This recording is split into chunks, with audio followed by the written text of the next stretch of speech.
Өте жылдам және дәмді шығатын кешкі ас дайындаймыз. Ет қосылмай жасалады, сондықтан тез арада дайындалатын ас. Алдымен картоптарымызды жуып, осылайынан етіп турап аламыз. Сосын формамызға салып, барлығын бір келкі қылдырып жаятын боламыз.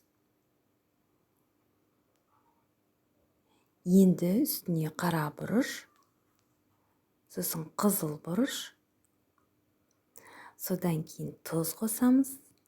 Енді сұйық майымыздан қосып, барлығын жақсылап отырып, қасықтың көмегімен осылай араластырып шықсақ болады. Міне дәл осылайынан дайындап қойдым. Енді біз бұны духовкаға 15-20 минутқа картоп пісіп шыққанша салып қоямыз. Енді біз жұмыртқаларымызды осылайынан жарып, өз қалауыңыз бойынша жұмыртқа қосасыз, көбірек қоссаңыз дәмді шығады. Енді үстіне майонез қостым, сіздер сметана қоссаңыздар да болады. Осылайынан етіп араластырып алдым. Ештеңе қоспай жұмыртқаның өзінде қоса берулеріңізге де болады.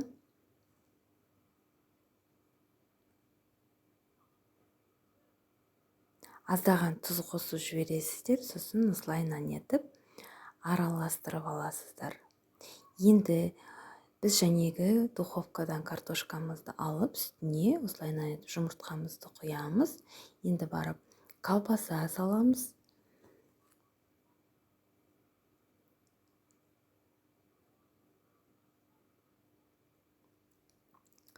Сосын қандай сіздерде жемістер бар, салып жібер, көкөністер бар, салып жіберге болады. Мен капустадан аздап қосып жібердім, қоспасаңыз да болады.